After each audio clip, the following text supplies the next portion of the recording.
Everyone, I hope everything is going really well. We're talking about applying accumulation functions and integrals. And the thing you need to remember is right here, when you integrate a rate, you get net change. And we've talked about that before. And some things you're going to have to remember that if your rate of change is velocity, we just talked about this. When it's velocity, when you integrate velocity with respect to time, you get something that's called displacement.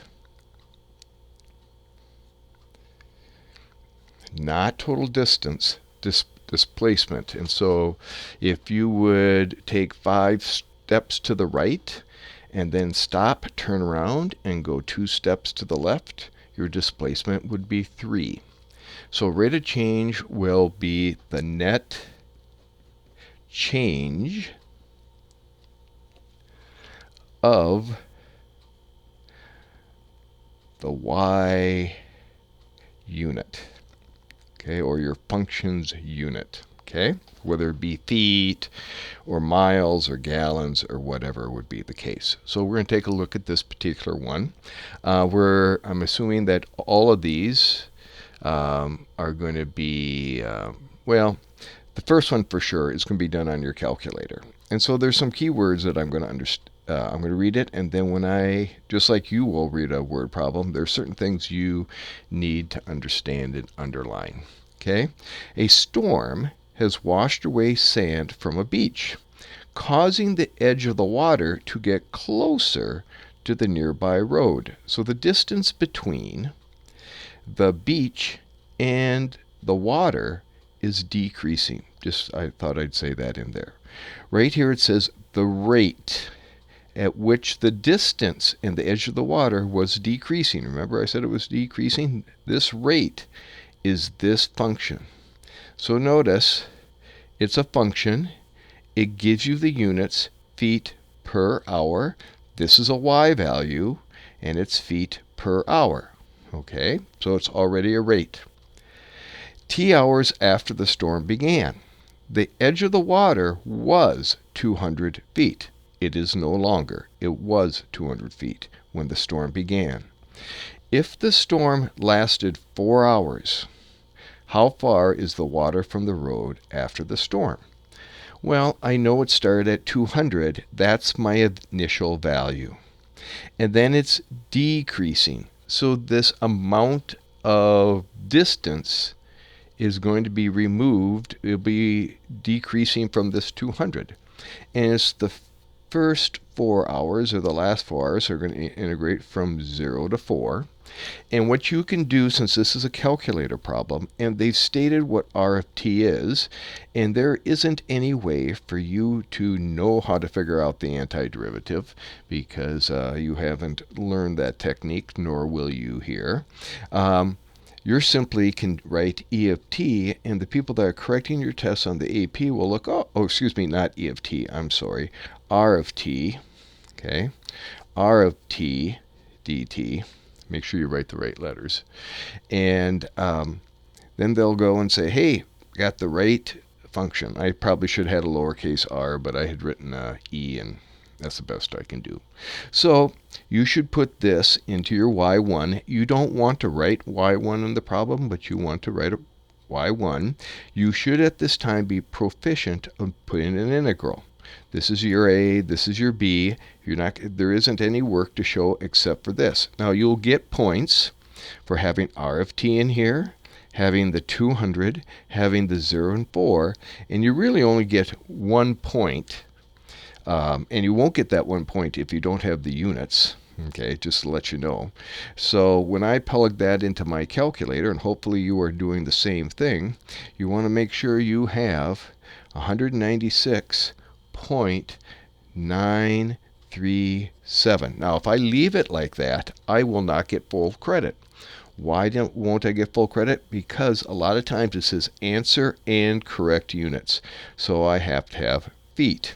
So this right here is my displacement, my net change. This is how many feet changed in those in those 4 hours. Okay? Let's go to the next one. A store is having a 5-hour sale. The rate at which the shoppers enter the store T hours after the sale begins modeled by the function. So again, I have rate modeled by a function. Okay, that function is E of t, which is measured as shoppers per hour. So again, my Y value is shoppers per hour. When the sale starts, there are already 70 shoppers in the store. So I got 70 here. That's my initial value. That's when time t is 0. And I'm going to add. Now, this is assuming that people are coming in and not leaving. It says assume no one leaves the store during the time. Okay? Maybe there's a big sale. It says write but do not solve an equation involving an integral to find the time x when the number of shoppers is 200. Well, I know when I integrate, I'm going to integrate from 0. I'm going to have E of t right here, dt. And now notice, when I had this up here, I had feet. Okay? And this is going to give me shoppers, because it's going to be shoppers per hour times hours. And there's going to be some moment. I don't know when that's going to be, and I'm going to call that x, because it says to find the time x. X is a time. This right here, my time 0, to some time, I don't know when that is, when this net change added to 70. So again, this is my net change. This is how many shoppers during that period of time entered. My net change is equal to 200. Now, I don't even have an E of t. I just want to be able to set up the equation. It says, write but do not solve an equation involving an integral. I have an integral. And x, which is a time, in which it starts at 70. Now we have this change of people coming in, and when they reach 200. Okay? All right. To our next problem. Our next problem is a table. It says water is pumped into a tank at a rate. So again, modeled by a rate, which is liters per hour, where r is differentiable and decreasing. Okay? Differentiable and decreasing. You can see right here it says liters per hour, 3,000, 2,500, 2,100, 1,500, 1,000. So it's decreasing. And that stands for liters per hour. It doesn't mean there are 3,000 liters in there. It means at time 0, water is being pumped at that moment, at the very beginning, at 3,000 liters per hour. All right, selected our t values as shown below. At time t equals 0, there are 5,000 liters in the tank. Well, what does this represent? Okay, now we have to have a sentence here. It's going to be the amount of liters, because it's an integral. The amount of liters of water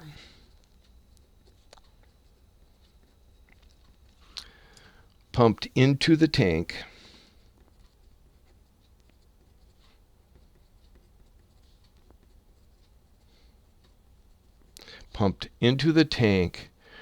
from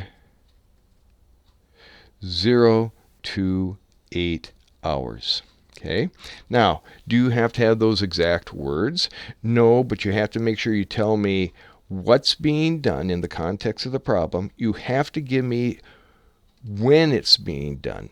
So if I had dropped that off here, just say, hey, it's just the amount of liters in the water, the amount of liters of water being pumped into the tank, I'm not going to get credit. I have to say when it's happening. Okay, now it says estimate this using a left Riemann sum.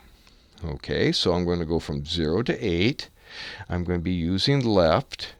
And so right here, from 0 to 1, has a distance of 1.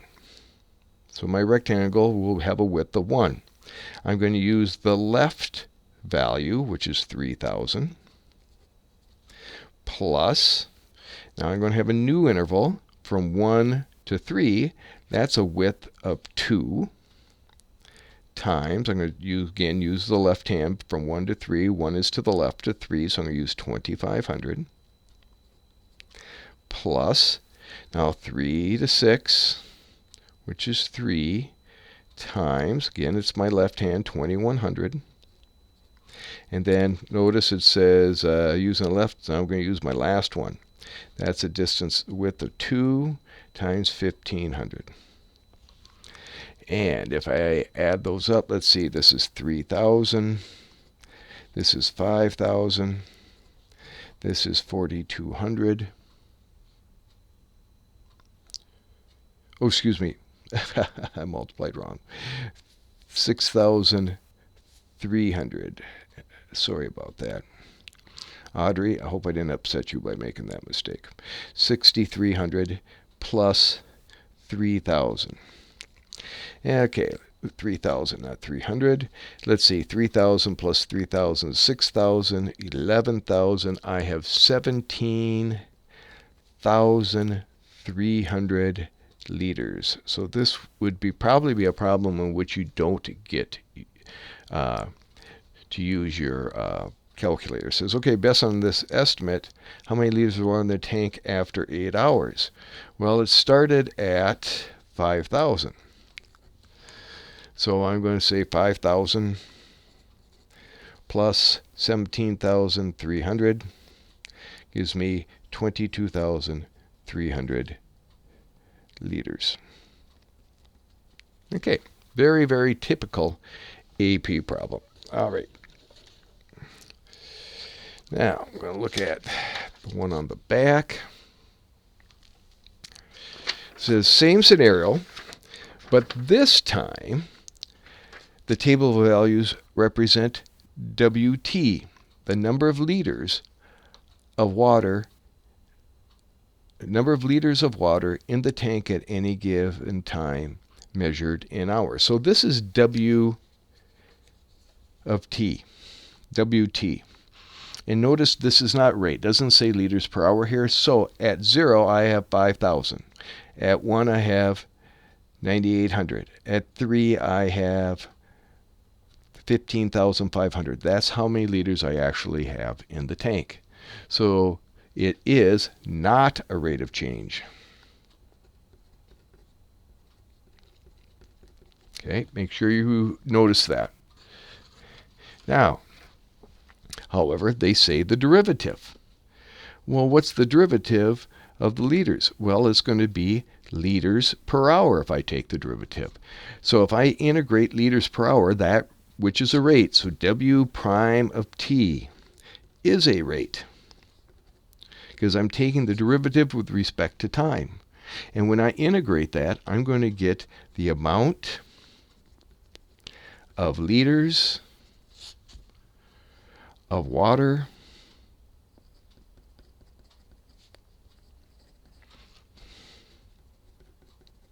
pumped into the tank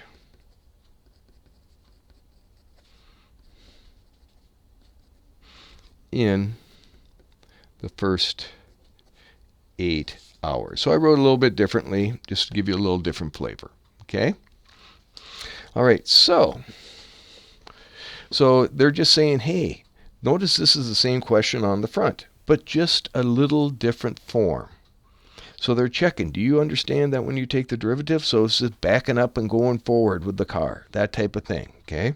Looking over your shoulder, using your mirrors. So now, they're checking here if you know the fundamental theorem of calculus, part 1, which says you need to know the antiderivative to figure out this solution, this integral. Notice it has an a and a b, that when you take a look at this, what do you need to do? You need to know the antiderivative. Well, what's the antiderivative of W prime? It's W of T. And where do I have to evaluate that? I have to evaluate that from 0 to 8.